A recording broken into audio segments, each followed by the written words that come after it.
All right, begin.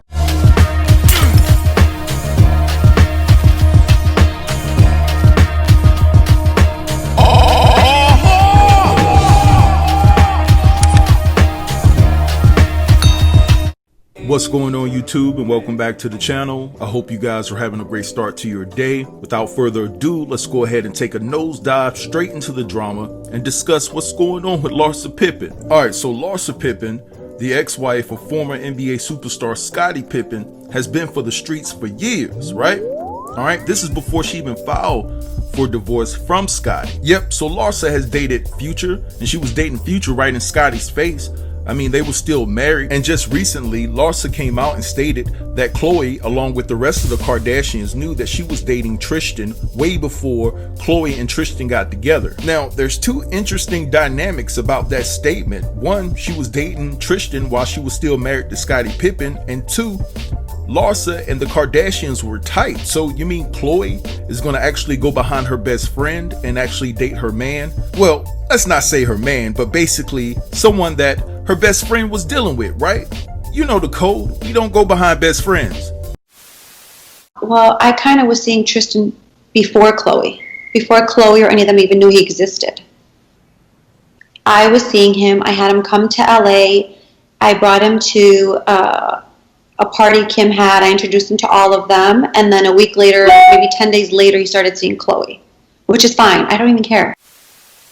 Well, you might not care about that, but I'm pretty sure that Malik Beasley's wife, Montana Yao, cares about you holding her man's hand, you know, wherever y'all were. Now, for those of you who are not familiar with Malik Beasley, he's an NBA player, and he just recently signed a $60 million contract with the Minnesota Timberwolves. And on October the 29th, him and his wife got hit with some charges, right? Some felony charges. So it seems after Malik got this $60 million contract, he started spiraling out of control, right? Sometimes you can't give certain people some money. They don't know how to act. Now, what's interesting about all of this is that his wife, Montana, she tried to take the rap for all the charges. She tried to have his back and say, all of this belongs to me, right? So how does he repay her? Well, he was supposed to be back home in Minnesota on the 26th for his birthday, and he elected not to come. And come to find out, now we know why he didn't come. It's because he was hanging out with Larsa Pippen. Now, wasn't the 26th Thanksgiving? And don't you have a son with your wife? So you elected to party with a for the streets girl, right? Who's everybody girl. Then to come home and chill with your family on Thanksgiving. And it's your birthday. You see how dudes do? You see how some dudes do? Not all men, but some men. You get all this money and you spiral out of control. You don't even know how to contain yourself. And you end up disrespecting the very ones that mean the most to you. Larsa Pippen is nothing more and nothing less than a jump off.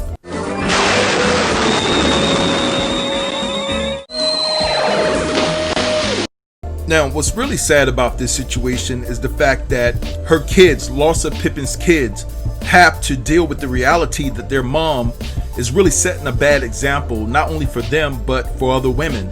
And so Scotty Pippen Jr., who attends Vanderbilt University and who is also trying to become a dynamic basketball player like his father, you know, he was touched by this situation in a sense. And even though he tried to show some strength and courage, you can tell that this situation is bothering him. Now, Scotty Pippen Jr.'s fans were coming to his defense on Twitter, and they basically said it's sad that a young man has to go through this. You know, he plays ball for Vanderbilt, and some of them were happy that, you know, there are no fans in the stands because, you know, those college kids would definitely make a mockery of this situation, especially when Scotty Pippen Jr. has to go on the road and play ball. They would definitely be chanting something very disrespectful in regards to this situation with Larsa Pippen and Malik Beasley. Now, what's interesting enough is the fact that Scotty Pippen Jr. liked all the comments that were kind of going at his mom in a very disrespectful way. He liked all the comments, and then he had this to say. He said, "Focused on myself and my goals. I'm not responsible for nobody's actions. All good over here." All right, so this situation is very embarrassing in my opinion, okay? You know, you not only have the fact that you have Scottie Pippen, who married her, that's embarrassed by her actions. Now, we're not going to act as if Scottie Pippen didn't have his women on the side, especially when he played in the NBA. You know how they get down on the road. So I'm pretty sure that Scotty wasn't perfect.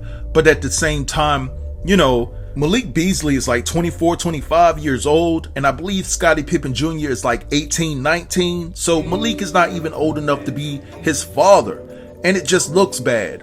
And I want you all to know that I'm a fair-minded person. I would say the same thing if this was Scotty Pippen. So this is not a male or female thing, right? I'm just keeping it real. But anyway, let's move on to Peter Thomas and Cynthia Bailey. I love you. I respect you. I just can't be married to you anymore. That's it. All right, so Peter Thomas, the man of many failed businesses. I'm telling you, this man can't run a business to save his life. I'm pretty sure he's a 45 supporter because they have something in common, right? They have a bunch of failed business ventures. Well, you. So I'm pretty sure that most of you guys know that Peter Thomas, while he was married to Cynthia, he borrowed a lot of money to fund Bar One, all these business ventures and things of that nature.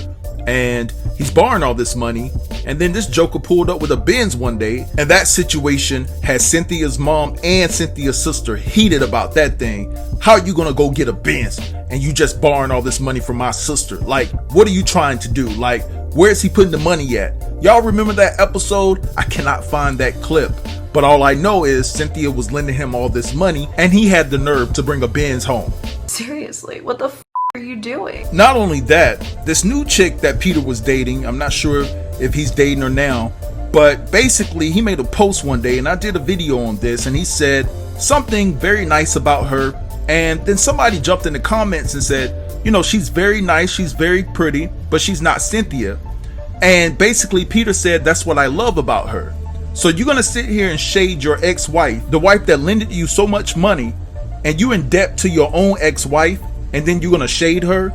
Like, I have no respect for Peter. He's a failed man. I mean, this dude, man, listen, let me just get off of Peter. Anyway, so Cynthia has moved on. We all know that she married Mike Hill. Now, her marriage to Mike Hill was going to be the storyline for the Real Housewives of Atlanta, right? But they didn't film it due to restrictions because of the pandemic. So Cynthia could no longer depend on the wedding being the storyline for this upcoming season. So Cynthia's left without a storyline. So people are saying that she's now suing Peter for $170,000 to have a storyline for this upcoming season. Well, in all honesty, I don't see what the problem is, because it's true. I mean, Peter does owe her that money. So it's not only a storyline, it's actual business that's being conducted, right? Cynthia pulled it out of the bag and say, hey, you owe me this money, let's talk about it. You know what I'm saying? And she deserves to talk about it. It's her money. You know, he defaulted. Now, Peter decided to talk about it. He decided to respond. So let me play you the clip and then I'll be back. Just want to put some correctness to a story that's out there right now. All about the tea and neighborhood talk. If you're going to be in this journalistic world, if you're going to be a journalist, or if you're going to be a blogger, make sure when you're telling the story, you tell it right. People, if you want to hear the story for real, go to Michelle Brown, straight from the A, because she got it right. And she got all the facts, what you call receipts. Okay? Tell it right. Nothing is in foreclosure. The property is paid for. I didn't put this out there. Miss Bailey did. I don't know why. My phone number haven't changed. I didn't know we have beef. But anyway, if you want to get it right, go to straight from the A, Michelle Brown. All right? The foreclosure is coming from Miss Bailey, saying that she's foreclosing on a $160,000, not a loan. It was a purchase. And after divorce, I tell her that I'll give it back to her 36 months later. Okay? Because I took nothing and I had to get myself back together. You feel me? Okay, so 36 months is actually up in 2 months, 60 days. And she'll get a check, a cashier's check. Then I'm going to make sure Michelle Brown from straight from the A got a copy of that. Y'all could all see that. It's all good. But again, I did her show last night for 2 hours. And if you want to get the facts, tune into Michelle Brown. Okay? Straight from the A. Atlanta finest. Oh my God, I didn't start this. But when you put a story like that out and go to the court system, it's like putting a mugshot on a person. And then I gotta get that stink off of me when I'm not even stink to begin with. Later.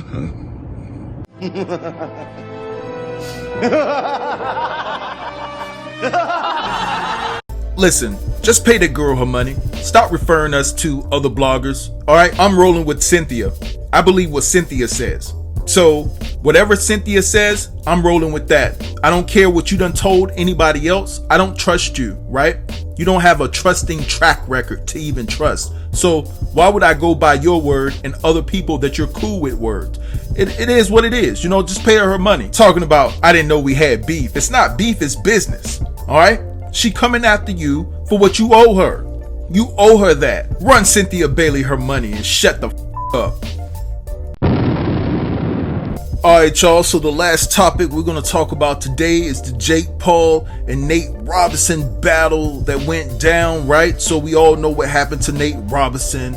He got TKO'd in the second round by Jake Paul, who is also a famous YouTuber. Now, a lot of our people were clowning Nate. They're like, how could you? How could you step in the ring? You know what I'm saying? To get knocked out like that. But hey, you know, it happens to the best of them.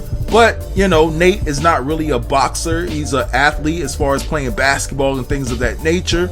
And Jake Paul just put the 1-2 to him. Now, a lot of people was clowning him, like I said, and things of that nature. Now, one of the individuals that came to Nate's defense was Rick Ross. All right, I'm gonna play you two clips. I'm gonna play you the first clip that actually have Rick Ross kind of being shady towards Nate, and then the second clip, he kind of changes his tune in regards to the situation. With you, Nate, everything good. We know you play basketball. You ain't box. Somebody tricked you into getting that check. We still with you. I'm finna find me a Nate Robinson jersey to put on today. Y'all got the Robinson challenge going on. They picking on the man. That's my dog, man. Man, what all teams Nate Robinson played on? I gotta find me a jersey, man. This shit crazy, man. I don't know what's going on, man. This shit crazy, man. I don't know, man. We gotta find it, man. I'm finna find me a Nate Robinson jersey, cause this shit ain't right. Y'all did my dog wrong. Y'all know he was promoting Wingstop. Y'all know that man. Man, I think it ain't no secret I don't have a Nate Robinson jersey. But this is what I want you to do, Nate. I want you to still go get you a 50-piece Wingstop and find a way to enjoy the day. All the memes going on, everybody face down, ass up. I get it. I get it. I get it. But Nate, you went in there, you got you a check. Let's look at the positive. So, although I felt that Rick Ross was shady a little bit, this is what Floyd Mayweather had to say. Nate, I'm proud of you and I will always stand behind all my brothers. I will never kick my brother when he's down. It's okay for people to voice their opinions on social media, but no black athletes or black entertainers, especially black NBA players, should be making a mockery of you. We are supposed to all stand with each other through the good, bad, and ugly. I'm here to uplift you and let you know we all love you and congratulate you for just making an effort. Alright, so you heard what Floyd had to say. Now what's even crazier is the fact that the internet is coming for the baby because he was in the studio with Jake Paul and he was actually clowning Nate. I want you guys to take a look at this clip and then I'll be back.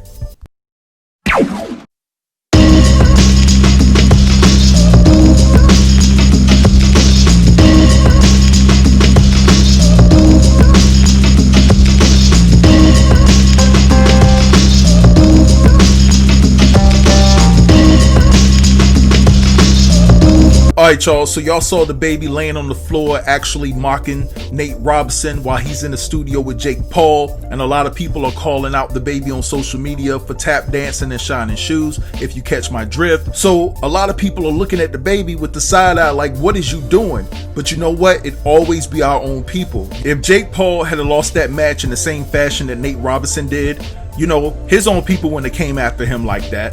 His own people wouldn't have made a mockery of him to this magnitude. It'd always be our own people. You know what I'm saying? Now, I will say this. Nate should have been more prepared. You know, to go out in the second round, that was a bad look. I have to be honest. You know what I'm saying? But the only thing that I feel that Nate was prepared for, win, lose, or draw, was to walk away with a check. And that's just my honest opinion. But anyway, I'm gonna let this go and let y'all have at it in the comments. Drop down and let me know what you think about this video and the topics that I covered. Don't forget to like, comment, share, and subscribe, and I'll get with you in the next video. Thanks for watching. Peace.